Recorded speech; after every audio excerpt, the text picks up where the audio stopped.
Good morning, student. Myself Prakash Ingre. Today we are going to learn about the topic Kingdom Animalia, and subtopic is Vertebrata. In the previous lecture, we learned about the chordates.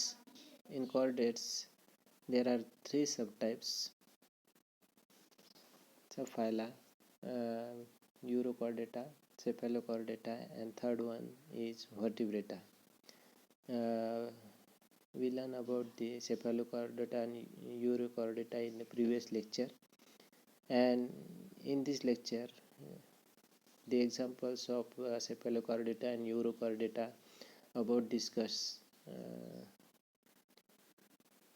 Let's start the subphylum Vertebrata.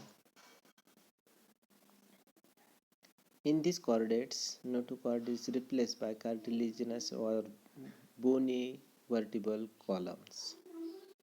वर्टिब्रेटामध्ये आपल्याला पाहायला काय मिळते की notochord जे आहे हे notochord जे युरोकॉर्डेटा आणि सेफलोकॉर्डेटामध्ये आपल्या प्री एम्ब्रियॉनिक लाईफमध्ये पाहायला मिळत होते, तर इथं आपल्याला नोटोकॉर्डच्या रिप्लेसमध्ये कार्टिलेजिनस और बोनी व्हर्टिब्रल कॉलम मिळते. व्हर्टिब्रल कॉलम म्हणजे जे पाठीचा कणा वगैरे आहे तो आपल्याला या प्राण्यांमध्ये पाहायला मिळते. It is divided into two divisions, that is Agnostomata and Gnathostomata. याचे दोन पार्ट पडतात व्हर्टिब्रेटा सबफायलम व्हर्टिब्रेटाचे. त्याचे दोन डिव्हिजन्स आहेत. पहिली डिव्हिजन ॲग्नोस्टोमॅटा म्हणजे नो जॉ आणि नॅथोस्टोमॅटा म्हणजे जॉ प्रेझेंट. आता पहिल्या याच्यात जॉ नसेल म्हणजे जबडा नसेल त्यांना, आणि नॅथोस्टोमॅटामध्ये जबडा असेल. तर आपण आज पहिले ॲग्नोस्टोमॅटाबद्दल माहिती घेऊ आणि सेकंड लेक्चरला मग नॅथोस्टोमॅटाबद्दल माहिती घेऊ.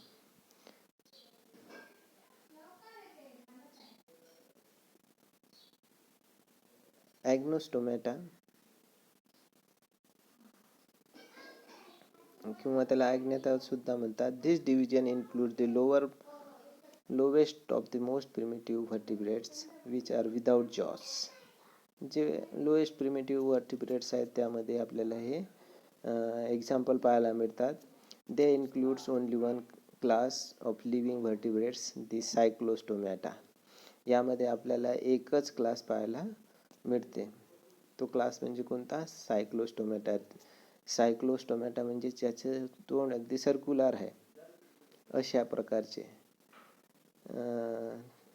एक्झाम्पलमध्ये बघा,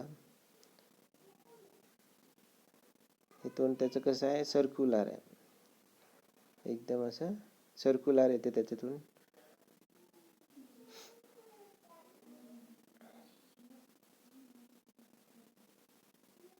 सायक्लोस्टोमॅटा. पेट्रोमायझॉन, मेगझेन, हॅगफिश. सायक्लोस्टोम्स आर जॉलेस अँड ईल लाईक ॲनिमल्स. आता हे सायक्लोस्टोम कसे असतात? तर जॉलेस असतात, त्याला कुठल्याही प्रकारचा असा जबडा नसते. किंवा ईल like animals. Skin is soft, smooth and containing unicellular muscular glands. त्यांची स्किन कशी असते? सॉफ्ट असते, स्मूथ असते आणि युनिसेल्युलर म्हणजे कुठल्याही सेल नसते, सिंगल सेलपासून बनलेली असते ते. Mucus gland but no scales. त्यांच्या शरीरावर कुठल्याही प्रकारची स्केल नसते. खवले जे त्वचा आहे त्याच्यावर कुठलेही स्केल नसते. Median fins are present. Median fin वेगवेगळे कॉर्डल फिन असेल, पेक्टोरल फिन असेल, तर यांच्या शरीरावर आपल्याला मेडियन फिन पाहायला मिळते. हे दोन एक्झाम्पल आहेत त्याचे. तर मेडियन फिन आहे, fin are present but paired fins are absent. There are ectoparasites. आता हे कसे असतात? दुसऱ्यांच्या शरीरावर जगणारे किंवा ते पॅरासाइट.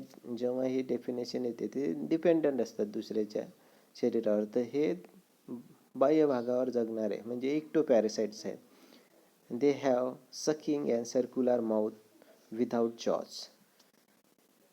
त्याचं माउथ कसं असते? सर्क्युलर आणि विदाउट जॉ, म्हणजे कुठल्याही प्रकारचं त्याला हे सक करते. एखाद्या ठिकाणी चिटकलं ते का ते तिथं सक करून घेते, ओढून घेते, शोषून घेते, म्हणून त्याला जॉलेस म्हटलेलं आहे.